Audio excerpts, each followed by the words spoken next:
Okay, so we got this side planer rigged up. Again, remember that the fin goes on the opposite side of the planer. We got the current going this way. So this is this little pointy end, that's the bow or the nose of the side planer. So that's always facing upstream. The side planer outrigger deal is going to be on the opposite side of you. That's what takes the planer away from you. If you put it on this side, it'd come right to you, which is not exactly what we're looking for. And so that's always on the opposite side of you.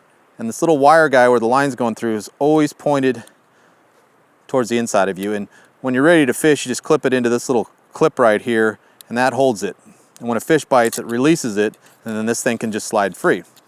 Before you do that though, I'll show you the plug. In this case, we're using a little Yakima bait mag lip, a great steelhead plug.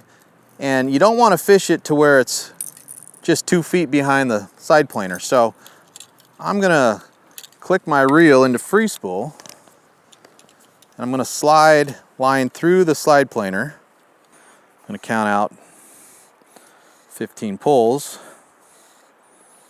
about 1 foot or so. And then once I'm there, I'm gonna lock this guy into gear. There's a little tab right here that you slide that wire over and it locks in there. And you can adjust the tension by either opening this wire or smushing it down if you want a little tighter release. So lock it in there. Again, the fin is going to be on the opposite side of you. The wire is going to be facing you. Now, pay attention to this. This is the tricky part. You're going to take the line as it runs between this eye and that hole in the middle of the planer, and you're going to wrap it 4 times around this little nose on the front end of this thing, keeping everything tight. And what happens is that's what holds that lure at the distance behind it that you set. So I just set it 10 feet behind. That's what holds it there. Now, when a fish bites, or if I just want to reel in and move to a new spot, I start cranking, that kicks that eye like that, the little loops fall off, and this thing just slides right back down to the lure and you can reel it in. So we're gonna go back here, lock that into place. 1, 2, 3, 4. Keep everything tight. And now with everything looking lined up, I'm gonna set this thing in the water. Okay, we're just gonna set this baby in nice and easy so nothing gets boogered up. If you cast it, you're gonna have nothing but troubles. And then we're gonna put some tension on there with the reel and just start letting it pull away from us. What's cool about this is I can fish this slot against this opposite wall with a plug just like I would be doing if I was in a drift boat back trolling. And that's a presentation you just can't get from shore without a side planer. It's pretty slick. So I got my reel in free spool right now with my thumb on there, just kind of easing the line out, letting that current take that side planer away from me until I get it out to where I think I want to fish, which is quite a ways out there in this case. And then before you get all the way out, hold your thumb down on your plug, on your spool, and just feel to see if you feel that plug wiggling. Okay, the plug's wiggling, all right. Just want to make sure everything's working before I send this thing out there. And once it gets out there to where I want it, I can just hold it and just sit in one spot if I think I'm in an area that the fish are traveling through. Or if I want to cover a little water, I can just basically back troll this whole run, again, as if I were in a drift boat, by just slowly walking downstream, real nice and easy. You don't want to walk too fast because you lose the tension on your side planer and everything comes up off the bottom. But this thing's working nice, it's pulling away. Getting out there. Just gonna let it get into the slot.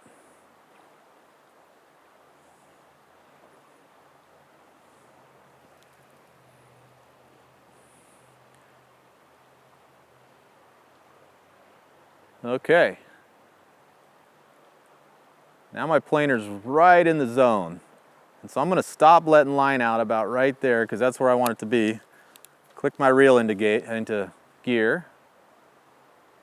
I'm just gonna hold it there. I'm gonna just slowly back troll this whole edge right here. I can feel that plug wiggling down there, my rod tip's vibrating. And just like with any type of plug fishing, what you wanna do is avoid the premature hook set. So when a steelhead pounds on a plug, it's an aggressive, suicidal, crazy bite most of the time, and it's gonna dang near rip the rod out of your hands. the thing you want to resist is the urge to set. Now that's not easy to do. And even if you've done this a million times, sometimes you're gonna screw up on it a little bit. But what happens is that fish grabs the plug, you set the hook, and you jerk it right out of his mouth. Whereas if you let him take it without lifting your rod, you gotta have nerves of steel, be like a human rod holder, and let that thing really buckle several times and have lines screaming off your reel before you even come tight on him. You don't really need to set the hook. Usually they set themselves. But when that fish hits, just let the rod load up, pump 3 or 4 times, and usually by that time the fish is zipping downstream and you got him. And what's happened is he's grabbed that plug, you've given him, instead of jerking it right out of his mouth, you let him bite it, and then he turns downstream with it, and that has a lot of better chance of getting hooks caught in the side of his face, in the corner of the jaw, where they're gonna hold him better. It's not easy at all to refrain from setting the hook. Trust me on this one, ask me how I know. But if you get a bite, just have nerves of steel, let that fish take that plug. And again, it can be really hard. Like you've been sitting out here since dawn, you've been fishing for 5 hours and haven't had a bite. Then all of a sudden, out of nowhere, steelhead comes and dang near relieves you of the rod. It's hard not to have that urge to set back, especially since that's what we've been taught since we were kids, right? You set the hook when you get a bite. But this is one of those few rare examples where that doesn't hold true.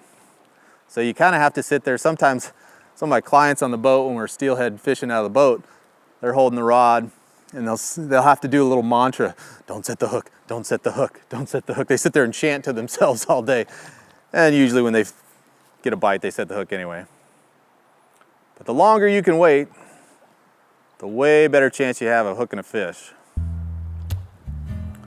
So as you're working these side planers, one of the things you want to do is make sure you keep the majority of your line off the water. If you have line between your rod tip and your side planer, the current's going to catch on it and push it downstream faster than you want, and also pull your side planer away from the slot you're trying to fish. So, a little bit longer rod helps there too, just to keep the line off the water. As far as rod action goes, you're going to want a rod that has a soft tip, a plug-in rod, or a hot shot rod as they're called. Something with a nice soft tip, but you want enough backbone in the lower 2/3 that you can muscle a fish out of deep cover or out of swift current.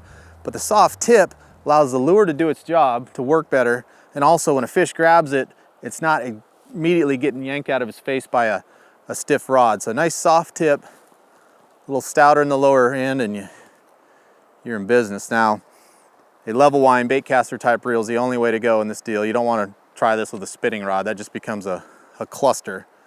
And it's nice because I can hit my free spool button if I wanted just to let that thing out a little bit farther. Super easy. Click it back into gear and off I go.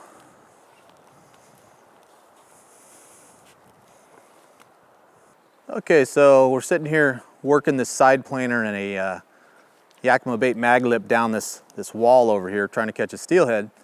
And one of the things I started thinking about is the plug kind of always seems to be thought of as a tool for a drift boater or a power boater. But again, the bank fisherman can utilize plugs in several ways. The most obvious being the side planer, which we're doing here. But there's a couple other ways you can do it. And one is basically just like the downstream spoon or spinner swing that we talk about sometimes. You can take a plug, say like a wiggle wart or whatever, and you can throw it down slightly across and engage the reel, get the lure down to the bottom, and once it starts wiggling, the current will pick it up, and you just let it swing all the way through the run. And you only reel if you feel the wiggle start to die out. You just want to have that thing wobbling and swinging across the current. And when steelhead hit that, holy smokes, they smash it. Now the other way you can do it, and it's better really on small streams, is you can basically do what we call back trolling on foot or back footing, where you get in the middle of the river, and again, you got to have water that's safe to do this, and you run just a straight plug as if you were in a boat, but you're not, you're just standing in the middle of the river, and back it down and either hold it in spots or slowly walk downstream. So there's 3 real viable methods to catch a steelhead on a plug without having to use a boat.